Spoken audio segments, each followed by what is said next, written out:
Welcome to the Polishing Profits Podcast, where we discuss all things related to the business of detailing. Whether you're a seasoned professional or just starting out, this podcast is for you. In each episode, we'll cover topics ranging from business management to marketing solutions. Here to help you grow your detailing business, your hosts, Nick and Dustin. All right, what's up, my man? Listen, Dustin, I'm going to take the blame today. I apologize for the late show. Want everybody to know, hey, that's on me today. Cece had a little recital there at school at 11. That's awesome. But, you got to, that's why, text Dustin. He's like, yeah, for sure. We're going to run a little late today. Of course. Family first, man, always. Appreciate that. Those things, how many recitals is she really going to do? We can do a million podcasts. Yeah. She's probably not going to do a million. And she's recitals. 3, so of course it was just, it was dragging there for a minute. But you know what? Oh, yeah. Look, I'm one of the dads that so when Demi was doing recitals and dance and all, Yeah. I like learned the routine, and I'm doing it like out You're in the doing it. stands with her. Yeah, like I'm her hype man, dude. Like Demi's on stage, I'm like living through Yeah. her, and she knows she can find me, and I'm fixing to cheer her up. So Yeah, that's awesome. shout That's our out job. to you That's for- our job. it is our job. It is our job. We got But happy Friday. Man, it's been a busy week. How's everything over on Yes. your end? busy. Yeah. Holy shit, really busy. We see you rocking some new Easy End merch. Are we going to You like talk that? about that? Is that available? When's mine arriving? Dude, I swear to you, that's been the question all week. We released them earlier in the week to the detailers, and I've Yeah. done a few videos with them. Like everybody's asking for them. Yeah, It was I an like unexpected response. Like our little swag in here. We don't sell them in the store or nothing. So Yeah. yeah. Let it's me ask you cool. this, because again, it's different than your logo. I'm sure you got a hat back there behind you. I just happened to not grab my hat, but yeah, But it's different. It doesn't have the original logo. Is this I only say this because think of people making different shirts and stuff changing, right? yeah. Do you see that changing for Easy End now that you're Oh, yeah. doing ceramic? This is conscious rebrand. Yeah. We ditched the car in the boat, the old hybrid car in the boat. But now if you have one of those, save it. This is a collectible item. Yeah. Yeah, exactly. And then we added ceramic tent PPF because we're adding those services after the first of the year, and Yeah. we're at the first of the year. And so we wanted to get that there. Also, nice little accent piece. Hang on, right here, you can see it. Easy End. No, what's it say? It's just a little small Easy End little emblem there. Okay. So when the guys are working on vehicles and then they get a picture taken from behind, they get you can see the Easy End, just a little simple branding there. Hang on. Yeah. No, yep, he's switching it up. He's got to get the right hat on.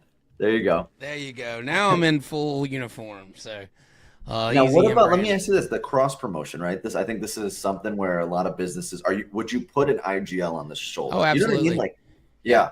Yeah. So okay. Well, but yeah. All right. So let me back up. Yes, We're talking we would. merchandising today. Apparently, let's talk a little merchandising. Yeah, we would. So we want to have protected by IGL coatings. We were going to do it under. This hat's loose. We were going to do it under here, but it got a little cumbersome. Yeah. I wanted clean and simple, but yeah, a little protected by IGL coatings on the slide, powered by Detail Bookie, protected by IGL coatings. Yeah, that's cool. That's what we were wanting, but we don't want to junk them up. We didn't want to You get don't too want- much, but we'll have those. We'll have that on there. Now, I think it looks cool, and I think as a shop, if you wanted to do something like that small, you can. But nothing should ever be bigger than your brand, and nothing should be ever like overpowering your branding. So like Yeah. Easy End still runs Easy End, like even though Yeah, of we course. own IG, Yeah. like, but guys are like, well, I want the power of the big brand. Your brand ought to be Your the- brand is in the power. community, and that's what they Yeah. know. That's Yeah, it is. It is. So, I do believe in adding that little piece, especially since we, our partnership in IGL Coating. So, putting that on our shirt and all that, we've talked about it, and we want to do it on some things. We have some co-branding in our tents at events. So we have a Yeah. big 10x20 that we split, and it's Easy End IGL. It looks really good. Our trailers being wrapped, split like that. yeah. So No, I love it. I think it's awesome. You know what I mean? Putting that, again, that takes time, effort, you know what I mean, to go and design it, produce it. You know what I mean? man, Like, people don't realize. You Yeah. don't realize just I mean, finding the right gear that will last, and we're Yeah. fortunate enough to have a really good relationship with AFCO, and so their Yeah. stuff is their stuff's top notch. I mean, we get top notch stuff. The question we got to ask is, listen, you're wearing a sweatshirt. How cold is it really over there? That's 65 degrees. Dustin. It may be 70. I left the gym yesterday. It was 5 degrees outside. 5. 5.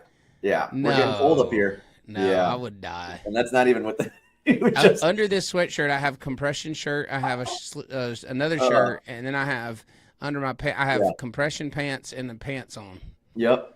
65. It's a different. Yeah. Yep. I like to stay a mild 90. Where's Mike Carlin right now? Because he's even farther north than me. Yeah, you know what I mean? he was wearing negative. that He said sweatshirt at negative 5 25. Negative 25. I'm like, what the hell is negative 25? Yeah. It's colder than cold. Yeah, you're just frozen the second you walk out. God. That's Any rough. other little quick tidbit you want to throw out at someone? Because they're looking there, they're like, okay, you got new merchandising, branding for your store. You're buying a sweatshirt or a shirt, or you're redesigning something. Any other little tidbit you want to throw out to the audience to say, hey, look, this is something I did this time that I didn't do last time, and I really like that part of the process, or something along those lines. Oh man, it's never, dude. For some reason, listen, and we buy a lot of apparel, and it's always a pain in my ass. Like, there's no easy way around it. Like, buying apparel for the guys in the shop, I'd rather take an ass beating than. Really? Why? Yes. Why? Tell me. All right. I'm not saying I love it either, but I want to hear it. It starts with picking. So, like, that's why we it starts with picking what they're going to be, like what it is, right? Do you give them a voice in that? Hell no, dude. No, they would wear overalls or something. Yeah. No. No. But I pick something that I know will function. It's functional. Yeah. You can't give them like you wouldn't wear a suit and tie out there. I mean, that's got to be functional. Kind of You all think there's weather a gear. detailing shop out there that they're in a suit and tie? There probably is somewhere somebody doing something stupid. But yeah, I mean, then you round up the sizes, then you go through the design process, you get it printed, you get it out here, you find out half of it don't fit the people that were supposed to fit. Then we got to order another one. Then what happens? Okay. Is you got people wanting to buy that shit. So now you got to order it, and then you got to reprint it, and it's like it's just this cycle, and it drives me crazy because we do the pants, like we order the guys' pants, shorts. In 65-degree weather, pants are being ordered the second it hits. We have heaters in our shop running right now. Like, so yeah, I mean, we fired up the heaters this morning, propane heaters. But again, the function over the fashion is so important for us because again, every year we order jackets. You know what I mean? And there's different versions of it. One year we ordered like pretty big winter coats. Right. And our guys are like, I feel like that Christmas Story where they're all wrapped up and can't move. Because again, it's heated inside. We're like, what the heck are we doing? And then this year we actually went like with a version. It's like a scrub base material. It's very light, but they can layer underneath it. It looks really clean. It holds up. It's a little top layer. Yeah. Yeah. So every year we're trying to just figure out what works the best for our business. You know what I mean? For that time of year. Same. We do the seasonal stuff. I mean, we went ahead and bought performance tees too, because what the guys do will wear like a sleeve under that. And then they'll wear the performance on top, and they can wear those right into summer. And if you go with the cotton ones, right? If you try and cheap out on the shirts, it ends up costing you more. It really absolutely. No, you got to get the performance, like polyester blend. If you're working in that shirt, it's going to take such a beating, and it's going to be washed so many times, and you're going to get so much stuff on it. I don't know. That's just my 2 cents on it. No, it does. It does. Hey, Chris, when you got a second. It absolutely does. But you know what? Having the stuff. So I went through a whole thing with them one day about uniforms, and I was buying new pants. I was getting pants for them, and then they kind of they balked on me a little bit because of the price of the pants. Now they pay what I pay. They pay cost. Of course. Okay. Yeah. But and so they were like, I mean, like the price. They were half of what they should have been. Yeah. Anyways, they were kind of bitching about it, and so I found out about it, and I came in. I said, "Let me tell y'all something." I said, "I buy hats, I buy shirts, I buy jackets." I said, "I asked you to buy pants this one time. Yeah. Get the pants, and And we order them for them. They just have to give us a size, and then they get it taken out of their check, you know? Yeah. But anyway, so yeah, we go through that. I mean, we buy most of their stuff, but every now and then we require them to buy something. Yeah. It just helps the company a little bit, and then they have a little you bit don't realize how much it adds up when you get all these employees and you're, you know, and everybody needs a jacket, you know. very expensive. I mean, and we do the press. We're doing the press ourselves. You know what I mean? We grab two guys and they're cutting out the stuff and pressing it. We create a little conveyor line. Yeah. So you do what you got to do. Yeah, you do. I mean, and you know, we want the guys to look good. We want them to look good on camera. I mean, they're in tons of videos, tons of photos. Yeah. So the better we can have them looking for that stuff, the better off we are. I think that's a great point, because again, the online presence for you guys, right? You're not having people necessarily see them every day. Of course, maybe pick up, drop off. There's not really. Yeah, right. It's minimal. But they're there working and still, you know, I mean, dressing appropriately, because they don't know when they could be on camera for, you know, a video or a promotion or whatnot. Yeah. Yeah, exactly. So then that's why another reason why I don't have a problem with paying for most of it. Because the reason they have to wear it is because they are on cameras. But again, the sense of it's part of the job. And then on our end, you know, we got all these people that are seeing them every day, right? They're engaged. They're interacting with the customers a lot. Exactly, and we've got everything super transparent. They're seeing them working on the car. They've got to be dressed appropriately. You got to look the part. Yeah, you got to look the part. I mean, and think about it. Producing good work, you got to look good, and it starts with how you look. Have you ever done the coveralls, the one piece? The one I know we hadn't. Which, you know, again, it doesn't really get cold, and I guess like a jumpsuit. Yeah, it's kind of like a jumpsuit. We did that one year. Yep. The guys did not like it. I bet. And they were completely blue, right? Splash blue. So my gosh, they look like blueberries running around. Blueberries, yeah. That was the funniest thing I've ever seen. And that's hilarious. We paid for it, but we're just like, okay, we're gonna do coveralls this year. We all thought it was a really good idea, and we're looking out there and we're like, oh my god, this is the funniest thing I've ever seen. We're not gonna do this to our guys. I've done neons. I've done the yellow, bright green. I had a phase where I was in this like bright color. We're gonna be the brightest round. I did green. I did blue. We did pink. We usually do a breast cancer shirt. We didn't do one this year. We do a pink. And so, yeah, we've had I've got them all saved. Think about that. Think about the idea I had. Think of you thinking neon green, the brightest shop out there. We have bad ideas. We live through them. You learn from them. Yeah. You know? I mean, the logo's transitioned over time. I mean, if you saw the first one to where we are now, like this is so much more clean and sleek, you know, it looks good. Yeah. Oh, you guys are EZN's taking that next jump, that next level, 2025. Big dog. You already know. You know. What were we actually going to talk about today? Yeah, so I had a really good topic today about Dustin came in ready, by the way, because usually I got to think of the topic, but Dustin's like, you know what? Yeah, I decided to carry a little weight Merry today. Christmas.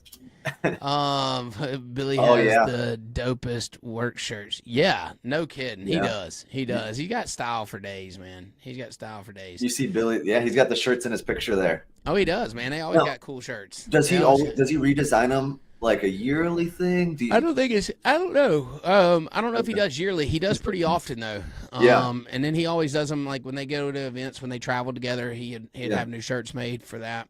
That's awesome. Yeah, you got to give kudos to that, because again, if you're going to much style, if you're going to SEMA, you know what I mean? I know you're not presenting in front of your customers, but you're representing your business. Yeah. So, you know, I think he does a really good job of that. Kudos to Billy. Oh, he does. He does. Him and Vandy are awesome. I mean, you got to see the shop too. It's pretty. I mean, he's just got like an eye for design. Yeah.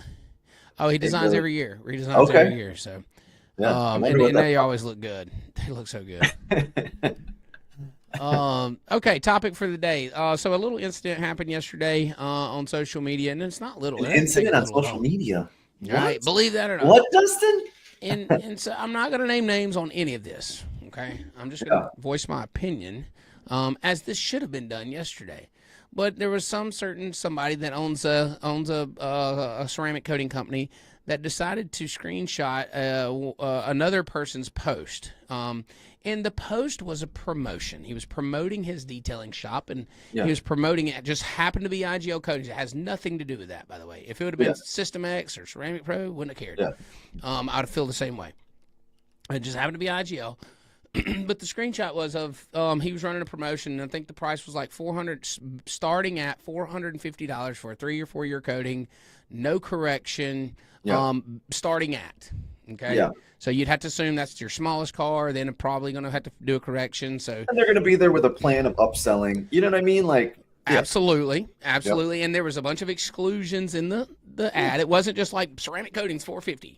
Yeah. Okay. It was very but obvious. even if they did it that way, you know what I mean? Because if that's an ad and they want to show people, right, get people in the door, maybe it's a new business, maybe they're doing a new product, maybe it's a slower time, whatever it is, right? To each their own. But go ahead. To each their own. Anyway, so the owner takes a screenshot of the post, and then he shares it into one of their private groups, a couple hundred people in there, and it was not like, let me help this guy out. It was like, let me chastise this person, let me jank on this guy. And his point was, well, he's devaluing our industry. This guy's the problem. This is what we don't need. Yeah. And so, me and Mike talked about it. Mike actually reached out and he's like, hey, man, what's this about? And the guy's like, well, this is the problem. Essentially IGL had, he said some stuff like IGL, kind of notorious for this, whatever. And I don't think he really meant it, because if you look at the conversations later with him and Mike, they kind of patch things up a little bit. And so I'm not speaking to that. What I'm going to speak to is the problem, the inherent problem, what started it all. Because at the end of it, I think everybody kind of came to terms, But and I've spoken to the other guy that got the screenshot. Mike's talking to him, like, "Hey, man, don't beat yourself up. Don't take it personal." Yeah. But that guy's a really good guy. The other guy, you should have done it. There was no value there. There was nothing to benefit from. But the question then is, who are we to dictate what people charge for their service? And that could be, right, detailing, ceramic, right? We're looking at your sweatshirt, PPF, tint, obviously dog grooming. It doesn't matter. This same exact thing that you're bringing up happens every single day in every single group for every service. Everything. People are so concerned about what other people are charging that they're making it their initiative to complain about it. But think of it like this, right? You've got those two parties, one complaining about it, one running a promotion for their business, putting time and effort into doing that. They've got a reason behind it. Whatever the reason is, whether you agree with it, I agree with it, doesn't matter, right? Yeah, and the guy's not like, this is my new price business, and one is not. Hey, Mike. Yeah, and sorry to cut you off there. Yeah, the thing is the guy, it wasn't less than like, this is my pricing forever. It's a promotion. It doesn't matter. And if you go look at the other parties' Facebook and booking site, he's charging the same price. The owner of this company has a detail shop. He's charging the same prices, marked down for discount. Yeah. So my question, who are we? Like, are we really helping our industry by tearing each other down about what we charge, or should we, first of all, consider that it's a promotion and leave it alone, but also help people if they're underpricing? It's probably because they don't understand the business side enough to get the price up, or it could be market driven. There's so many contributing factors for us to dictate someone's pricing. And I'll give you an example. Chevron Oil Company sells to Buc-ee's. Buc-ee's is one of the biggest gas stations in the world. Big business. I have a shirt. Business. Your Buc-ee, you've heard of Buc-ee's? Okay. Yeah. Probably more successful than the ceramic coating company taking screenshots. Right? You'd have to agree Buc-ee's is a bigger business, right? Yeah. Buc-ee's charges less than anybody else for gas, and it's intent, right? It's intentional. Chevron don't dictate. They sell them the oil. They sell them the fuel in the ground. Chevron don't give a shit what Buc-ee's charges. Yeah. Chevron don't give a shit that Buc-ee's is losing money every time they sell a gallon of gas, because that customer that bought $50 worth of gas is going to come in there and buy $50 worth of corn nuggets or whatever they sell in there. Yeah. The shirt with and they're making 1,000% markup on it. Yep. But that's their business. But what is that? Let's say right across the street, there's a little gas station, right? Or a different gas station that's not doing, has a different business model. Sure. Well, why are they judging their business model? Buc-ee's is volume. Mr. Smith across the street is relationships. What are you driving? So to say that someone's killing an industry because they charge a different price, well, Buc-ee's hadn't just destroyed the fuel industry. And they're the biggest gas station chain probably. Dustin, think of it. Industry is meant to change. Every single year, there's advancements, there's more, and sometimes it's more people doing it, right? It's your job as a business owner to adapt and make that new landscape, that new playing field, that new monopoly board, right?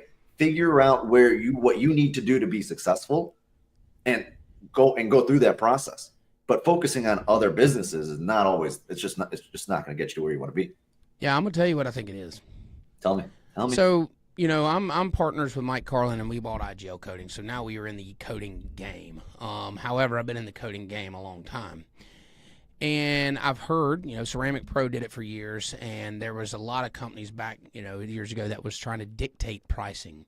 Yeah. And the reason they're doing that is so they can justify overcharging you for these small bottles of ceramic, marking it up exuberant amounts, and saying that you should charge X amount of dollars for this coating so that can justify the cost of this product. You need to charge more to your customer, and you need to state these claims that are just not possible. Mm-hmm. Okay, so they're setting you up. They're setting you up for failure. The thing is we all know about what ceramic coating costs to produce. Okay, we all are. It ain't but a few manufacturers, period, and we're one of them. Okay? Yeah. Period. And so, we know about what everybody's paying for these bottles of coating. So the markup is all pretty much the same. So if we're trying to drive an industry to raise all these prices and charge, that bubble will pop because there's only so much room for markup and margin in a product. Yep. You know? So let me ask you this. So I just saw the post this week actually with Steck for PPF, right? And they went out and put a little bit firmer suggested retail price. Yeah, like a must sell MSRP. MSRP, a MAP pricing for full fronts, partials. I didn't go down the rabbit hole because I didn't really care to see what those stipulations were and how much they were going to be enforced. Sure. But I don't have an issue one way or another, right? Because if you're the installer, you're going to go through and figure out what works for your business. What is the product that works best that you're most comfortable using? And then second part is you're going to know your customers, right? So if that lines up and you're probably charging more than that, right, then it doesn't really matter, right? Or if you're below that number, then you're going to say, you know what, they've got no business dictating my business, and you're going to switch. So there's only one or two options to it. But I always, again, in a free market, the market is the market, right? That's right. It's only going to bear so much. Yeah. It's going to decide what they're going to pay, and the business owner is going to decide what they're going to make. That's it. It's that simple. Yeah, and where do we draw the line? Okay, so now, PPF and coating companies can dictate it. Well, what about polymer sealants? What if I sell a sealant now and I say, you use my product, you're gonna have to charge $500? What about with glass cleaner? Well, if you use our window cleaner, you're gonna have to charge $50 a window. If you use, in that way, we can charge you $20 a can for a window cleaner instead of $2, which is what I get it for. Where does it stop? Who gets to decide? Who decides? But guess what? As the manufacturer and the distributors, your buyers are going to dictate what you can do. Because if you do try and push that, and then you're like, people are switching, or people aren't buying from us, or our sales are down, well, then that wasn't a good decision. You're going to pivot. You know what I mean? Because the market's going to decide what they're going to buy from, whether it's buying the product or buying the service. Yeah. And then if you look at one of the companies that probably did it the best was Ceramic Pro, right? They instituted this pricing, but they shifted. Now they don't even, they're not even worried about coatings. They're shifted to PPF. Yeah. So how much did they do for the industry good if all of a sudden they've done this thing? And by the way, I don't want to get too many details, but that guy had some affiliation with Ceramic Pro at one time, and it obviously didn't work out. So there's the whole thing. Evolution of business. Every day there's a new detail shop. Every day there's a new ceramic shop, new PPF shop, new pin shop. Every single day. And what happens is when there's new shops, they need to go through learning about business, learning what's going on. If I buy from here, okay, that's not working. Maybe I should switch. Right. I would love to know the numbers of, let's say you're a detail shop over a 10-year period, how many times do you switch distributors for a ceramic coating? Because I would tell you 100%, whoever you started with is probably not who you're using at year 10. Is that fair to say? Oh, it's fair to say for 99.9%. We broke the mold in that, but then again, it was just happenstance. It was just really good relationship that I'd built with the person, the people that we had bought from for years. Yeah. But yes, absolutely. The 99% rule is everybody kind of, you get in, you figure out what you like, you try it out, you do some business with them. If it fits, you stick. If it don't, you move on. And then as you grow and learn, you have different needs. But think of it like this. What's so interesting is when you go, let's say you're a detail shop and you're like, you know what, 2025 is the year I'm going to start doing ceramic coating, right? Okay, 2025 is year 1. Wherever the industry is, wherever the technology is, that's where you start. And then what happens by year 5 is that company you started with either has that hunger and continues to progress and give you the best product, best service on the market, or they don't. Right? Because maybe you jump on with a ceramic coating that's at the peak in 2025, and by 2030, you know what I mean, they're selling a brand and not the product. Yeah. And it happens. I have a question for you. Yeah. If we have all right, let's take the same shop. One shop, Mobile, Alabama, one person working it. Wait, let's do our Red Dot Detailing in yes. Jupiter, Florida. Yes. Okay. Let's compare Mobile to California, LA. Okay. Same shop, same person, same car. Yep. Okay. Product cost for the ceramic coating's the same price. Yep. If we have a minimum, I pay this guy in Mobile $20 an hour. I had to pay this guy in LA $80 an hour. $80 an hour. I pay $500 a month rent in Mobile, Alabama. I pay $5,000 a month rent in LA. Yep. Some guy in Washington or Oregon buying product and selling it to me is now dictating that I must charge the same amount. Yeah. And you're a product I'm buying. Yeah. And you're going to tell me down here so somebody's losing on this deal. Oh, 100%. Either Mobile's going to overcharge or LA's fixing to have to raise the price up because they got to cover it. Somebody's losing if you're dictating price. But think about every single post you're going to see on Facebook is that exact argument, because that post is probably, someone that can charge that and be happy with what they're making. Correct. And you can't because of where you live, but you're also making what you got to make because you're charging 3 times that. And that's the market. Another thing is my shop in Mobile, Alabama has no bearing on that shop in LA. And it don't matter if I did 10,000 cars a day out of my shop for a certain dollar amount.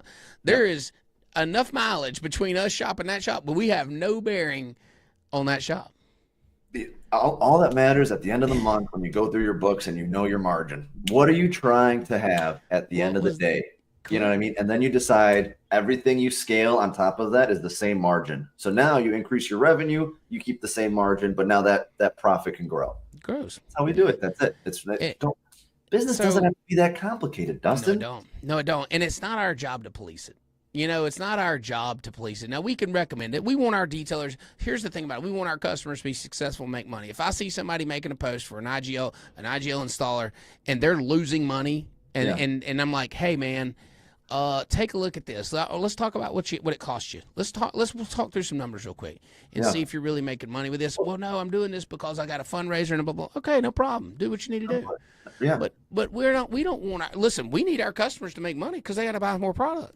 Yeah. You want them to go make $1 million. Correct. So, but the thought one thing is, as the industry progresses, think about what year we're in for ceramic coatings, right? Is it fair to say year 15, 20? You know what I mean? Yeah, probably 15. Yeah. What ends up happening when there's so many more people doing it, the people that were doing it 10 years ago when there was no one else doing it, it's like those days are gone. Yeah, You're not going to be the only show in town.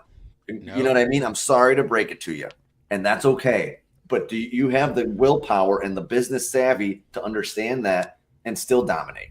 Because it's just rearranging the chips, rearranging the pieces on the board. We talked about it last week. Innovation, like when you're doing things, when you start out, okay, you're a lone ranger. You do what you want to do because you're figuring it out. You're the best detailer in the world. You're carving the path. Yeah. But guess what you're doing? You're also laying the groundwork for everybody behind you to do that thing and do Yeah. it more effective, drive down the cost, and make more money. So when I see somebody doing something like how can I be more efficient? Mhm. How can I do it better? And how can I make more money at it? Like, That's it. okay, they've already showed me that I need to do the thing. I don't have to think about that. Yeah. So so there's so many contributing factors to price. Do I think that there's a limit and but who's to say? Like, who's to say we can't, like, a business can't lose money? So I own retail stores, right? And we have MSRP. So some of the products that we have a MAP price. In other words, you cannot sell below that price. Yeah. Or they will not sell to you. Or they reprimand you, like you get in trouble, and then eventually, So I broke the rules imagine just before. Dustin getting slapped on the wrist. Yeah, you better bring some heat, slow me down. Anyways, but here's the thing: there's always stipulations. Well, they say you do that, but you can do seasonal stuff. Like if they're discontinuing a product, yeah, you can run that down. If you're in between seasons and you're not bringing that line back, yeah, you can discount that down. Yeah. If you tie it with another product that's on discount and you want to tie that promotion together, yeah, you can do that. So okay. I mean, I understand the MSRP. I understand keeping the value of product. And by the way, I'm not a believer in discounts per se. I like to, because when you say discount, you're telling a customer you can do it for cheaper. Yeah. The difference is if you tuck it in a discount Ask yourself, season. okay, but ask yourself why, right? So the customer's never going to ask why. But if you're a business outside looking in, you're like, hey, why is he discounting that? Or why is he doing that? Right? Why? I'll do a PPF and knock out 2 front tints for free. Why, Dustin? Right. Because we just started doing tints, and I want my work on the road. That's I don't right. care Yeah, the that's a cost. marketing cost. That's a Just learning like cost. the That's stuff an down the road education. isn't doing that for free. Correct. Am I ruining the industry because I'm going to go do some free tints on the road? Nope. Nope. You have no impact on it. And so like the thing is if you can tuck discounts in a time where you're competing in a discount driven buy. So right now, people didn't just, the need for ceramic coatings in December did not just go up because it's December. The desire for ceramic coatings went up because it's a discount driven month. It starts on Black Friday and it ends on Christmas, right? The promotion to sell, if you're competing for buyers' dollars and they're in a buyer's mindset, they're primed for purchase. And that Everybody is what right December now is primed for purchase, driven by discount. Yep. So if you plan on selling right now, then you better offer a promotion because your competition is. And I saw the other day, I will, and it was by another friend of mine, and it's like, I'll let all you guys sell your service at a discounted rate, and I'll pick it up in January. I don't care about the business. That's fine. Yeah, That's their fine, but business don't decision. think your ad running at full price versus mine that says I'm going to add 25% value onto your gift card, or I'm going to give you a free windshield coating to buy this gift card now. Don't think we're going to sell one-to-one because you have a different mindset on it. People are primed for purchase, but they also are looking for a deal. As the closer you get to Christmas, the less of the deal they have to have because now it's a sense of urgency. But think of it like this. We're a gift card company in December. It's that simple. Yeah, we are too. We are too. Big time. We got to talk about that for 2 seconds because we sell more gift cards in December, and it's a ridiculous amount. We sell more gift off. cards than we do detail. Like 100%. Now, what are you doing when you do that? You're front loading all your cash. Yeah, oh yeah, this is a dangerous game, right? Right? You know what's happening in January. Think of it like this. Every detail you do in January is a gift card. It sucks. Brutal. It sucks. You know what I mean? But it's okay. Take it in now, because if you didn't do that, right? Let's play devil's advocate. If you didn't do the gift cards, you're just slow. January is always slower, no matter what. You don't matter even what. have that coming in the door because they did it somewhere else. Yeah, they spent their money somewhere else. Spent their money somewhere else. And great, maybe you're still going to get some full price. You'll have, no gift cards come in the door, but we got that money already. Yeah, I mean, you're locking in your customers to come back. The trick. Here's a trick. We did it for years. We have a holding account and an operating account. Yeah. Every time we sold a gift card, we held that cash in a holding account. We transferred it. Okay, so we sold $1,000 worth of gift cards today. We move $1,000 over. We do not touch that money. When that gift card comes back in and gets spent, we move that money back over. Now you're not detailing for free in January. No, they're just, again, they're getting a small discount. You know what I mean? Oh, yeah, of course. But that's a detail you wouldn't have gotten otherwise. Exactly. I'd much rather do that on a slow month. You know what I mean, than not have it come in the door. Yeah, $100 is better than no dollars in January. I've had both. Anybody likes January business. Huh? I like it if it snows. If it snows, it's pretty good. We start running heavy boats right now to beat the rush.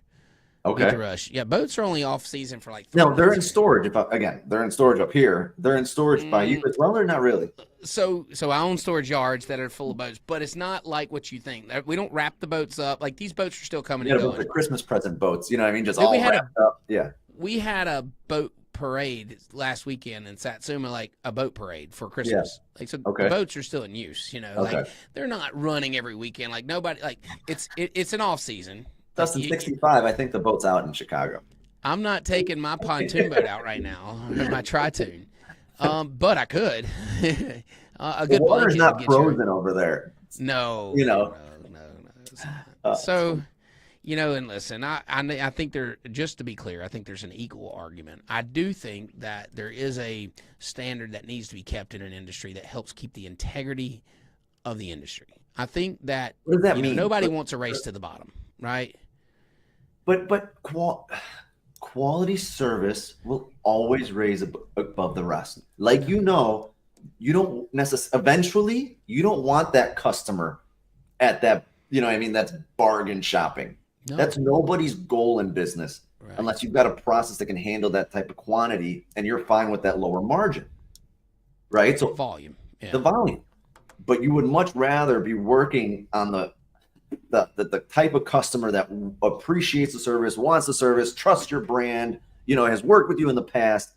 That's what every business is doing. And they're trying to build it, build their clientele base of those customers. That's right. Yeah. That's right.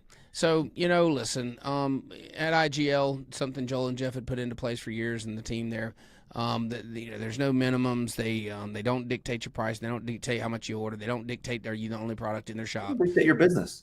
Yeah, they don't. They let you run your business as you should, and we're going to sell you what you need when you need it. And that's our role in this game. And we're going to, Mike and I picked up that torch, and we believe in those standards. But, we also want to help teach our installers how to run a business effectively. And here's Mike chiming in. Focus on your business. People buy from people. Absolutely. Yep. Absolutely. And that's it. Relationship selling, is first and foremost. So, at IGL, we don't believe that we should, be dictating what you charge. And don't get sucked into that rabbit hole online, because again, you're going to see that. I see it every week. It's every day almost. You know what I mean? Like, it is, and it's just sad. You see a guy share somebody, and this is his personal page. He's got a family. He's got, it's his personal shit going out there. Posting that instead of focusing on their stuff. Why are you not focused on your installers and your people? Yeah. Like, that's my question. That's out of everything. Whoever's posting anything, are you doing it? Is it positive for your business? Mike, I charge more than Dustin only because my work is better than his. Listen, Mike's got to be running 3 heaters up here. Okay, listen, it costs more. The thing with Mike is, he's an old guy, and he's kind of, you ever just felt sorry for someone and you let him in? Listen, we're at minute 38, and you're just calling Mike old. You can't do that. Well, that's what I'm saying. He's old, decrepit, he's out of style. He's half blind and deaf. You got to let him win something every now and then. Just give the guy a win. Let it go. I'm not going to argue with him. If he thinks his stuff's better than mine, it's just because he can't see. He can't see. The Mike, dude's blind. He's so old, he's blind. I can do that same argument right back at Dustin. I got Mike back. Yeah. Anyways, listen, we're not hung up on it. Mike and I, we've had a good conversation with both parties, and it all is well. This is not a jab at anybody. It's really not. It's an awesome conversation. We're all passionate, and hats off to the ceramic coating owner for being passionate about our industry. There's something to be said about that. Hey, at least he's actively trying to do something, rather than nothing. And then hats off to our installer that had a really good, proper response to him, and they work. I think everybody's kind of, everybody kind of came to terms, and I think it was a miss on his part. But you know what? I did want to, just talk about it. Let's have conversations about these things. just remember this conversation because I think it's going to be really interesting. Obviously, in 2025 with the PPF and the tint that world you're jumping into. Oh, it's a different world too. It's a different world. We're already experiencing that, Mike and I. Yeah, it's a whole nother level of everything you're seeing there times 10. Times 10. Times 10 because it's $1,000 ticket versus a $10,000 ticket. You know what I mean? And now, people want to make theirs. It gets the money, greed. It happens. You just can't. You got to just put your blinders on and focus on what you're doing. Just work on your business. It's my four walls, nobody else's. All right, what kind of comments we got? Anything, or we rolled through them? We started late. Yeah, we did. Scott Barber, love the loot. No, love the new logo, man. Thank you. That's awesome. Yeah, we did. Suppliers don't know you're overhead. You do. That's exactly. I mean, that's the truth, right? I think we should get. You know what? New role at Mike for IGL. Have Mike know everyone's overhead. Just to give him. I think he's just. I don't want him to get bored. What is the industry average? That's always a funny conversation for me. The industry average, like somebody's going around getting. First of all. Like, okay, with PPF, like you have the names of the service, right? Like what'd you call it, partial or full? Yeah, the partial front, full front. Okay, that's a standardized package. Yes. Yeah. Okay, you have a full detail. I have a standard detail. Mike has a suds and more package. And, like nobody, there is no standard pricing, and I'll tell you one thing that I worked with Detail Bookie was my number one goal. If you look back when we had initial conversations about what Detail Bookie stood for, it was to create standardized packages and pricing in the detailing industry. Yeah, I think that's a losing battle. It is a losing battle. I think me and you might have talked about that before, but yeah, it's like we tried and it's tough. And that's okay. And failed, but it's okay. It's good to fail. It's good to fail. Failed miserably. No, I'm just. But you know what? That's the stepping stone that got you to here, and then you're going to see that next part, next year. And that's going to be fun. It is. Yeah. So cool, man. Great conversation today. Yeah, had fun. Yeah, for sure. We got Christmas party tonight. Next Friday, little Christmas show. Yeah, we got Christmas party tonight, staff Christmas party, and doing things a little different this year. Taking the team bowling. We rented out the bowling alley. Oh, we know how you like your bowling, Dustin. Dude, I'm competitive. Yep. You know what, Chris? Take a picture because I don't want him lying about his score. Oh, bro, I'm 300 or nothing. I'm all X's. Okay. Yep. Chris, let's just see how many people beat him there at the shop. Oh, man. All right. Well, It was a great show. Mike Carlin, $1,500, everything. Everything is $1,500. Walk in the door. You just have to pay to get in. You just have to pay to walk in. I think they charge you for the call. Yeah. All good, guys. Have a great weekend. We'll see you guys next week. All right, man. See you. Great show. Thank y'all.